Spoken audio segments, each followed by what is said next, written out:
Good evening. Tonight I'm going to do an FBA summarization on a student named Zarico, sixth grader. He's 11 years old at Holmes Middle School.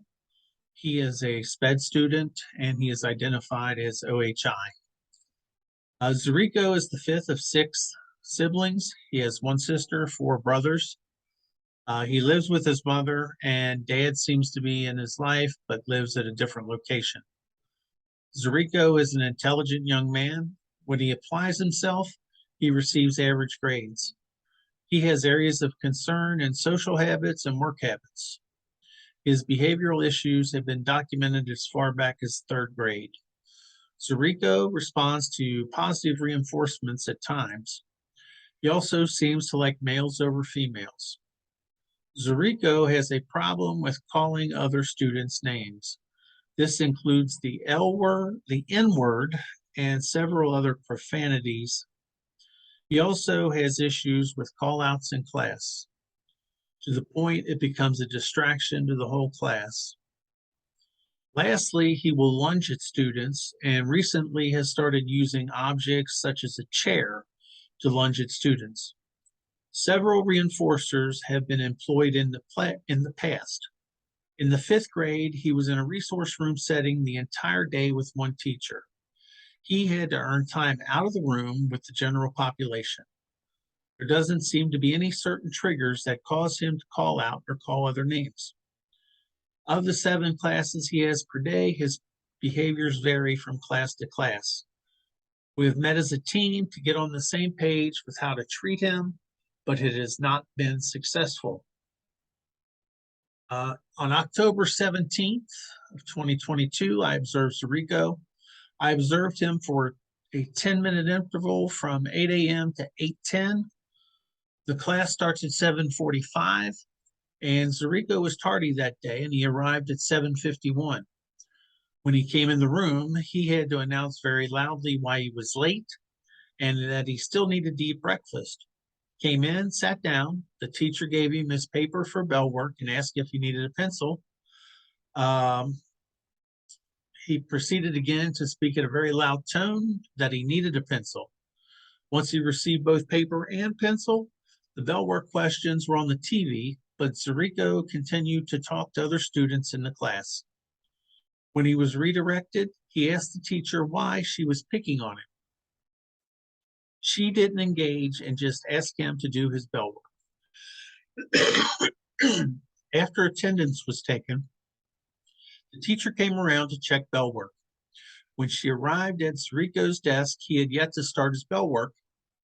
When the teacher gave him a 0 for the attempt, he then once again very loudly wanted to know why he can't have more time.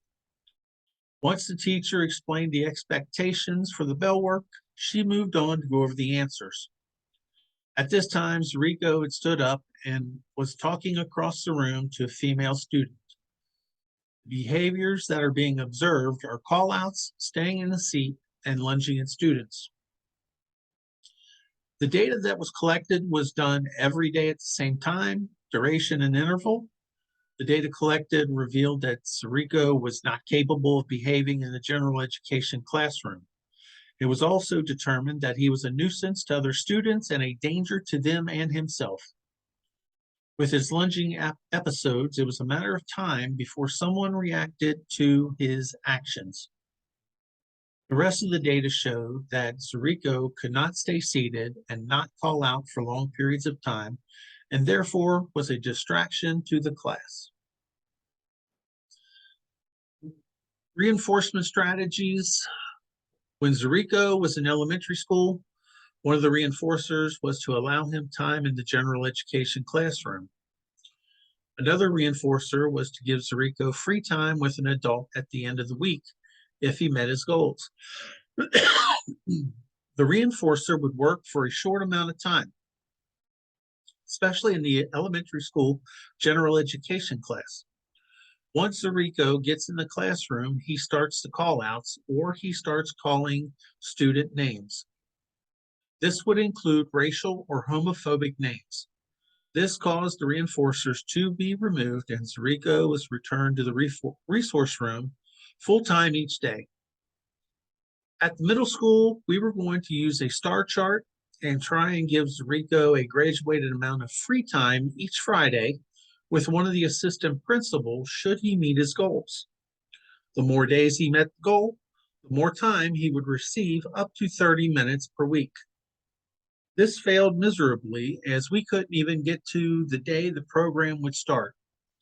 He was given several warnings that if he continued his actions, the program would not happen. He refused to heed the warnings and the program was pulled. We then called an ARC and he was moved to the past program. After careful observations, it was determined that Zarico's actions are mainly for attention, be it attention from adults or his student peers. It was also observed that while in certain classes, his behavior was slightly less than observed in other classes. For example, Zarico was able to move around freely in his English class, where the teacher had an area that she used for students that is in a corner with carpet, no desk, and books to look at. Regardless, Zarico's actions were still detrimental to other classmates. For the behavior intervention plan, the behavior was for being disruptive.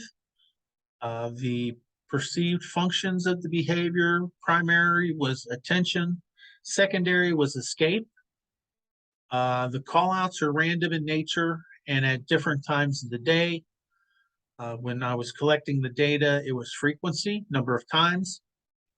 The replacement behavior goals, the conditions of talking out. The replacement behavior would be not calling out in class and raising a hand to answer questions. And the criteria for that would be to allow Zarico 3 chances with a visual strike system to help him remember not to speak out. The second condition of physical aggression with other students, he would keep his hands and feet to himself and not calling students names. That would be his replacement behavior.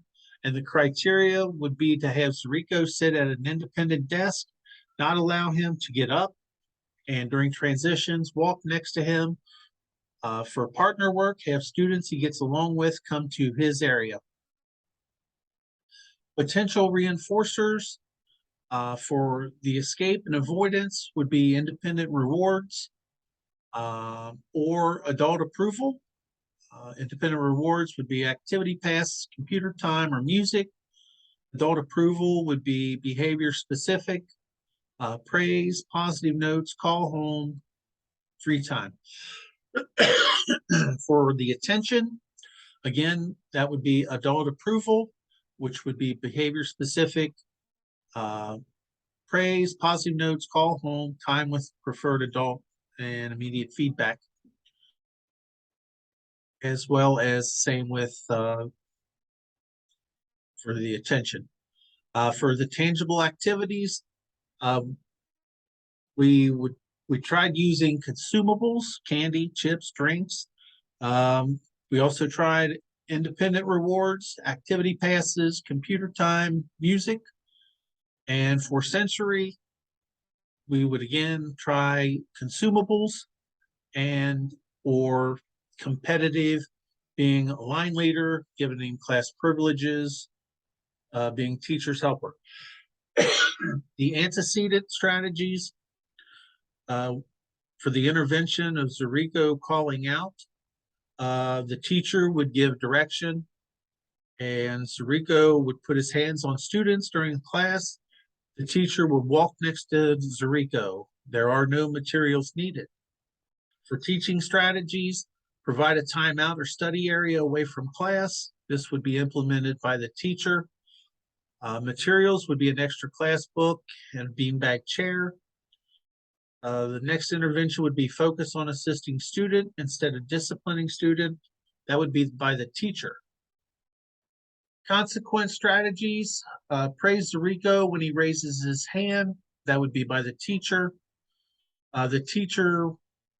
For consequences, the teacher would ignore when Zarico calls out. And the teacher would also do coaching calls to the principal's office when Zarico touches another person. That would involve a phone. The safety plan, there would be one. Uh, if teacher prompts are unsuccessful, teacher will call office for a coaching call. A member of security or a counselor will come and talk with Zarico and help him settle down. If coaching call is unsuccessful, teacher will call office and Zarico will be removed from class and placed in alternative behavior recovery for the remainder of the day. If behaviors continue to the point of class disruption, Zarico will be removed and a manifestation meeting will be scheduled. This was reviewed by the student, Zarico, his mother, Cecily, the general education teacher, Ms. Coleman, myself being the case manager and special ed teacher, and the local education agency representative was Mr. Turner. Thank you very much.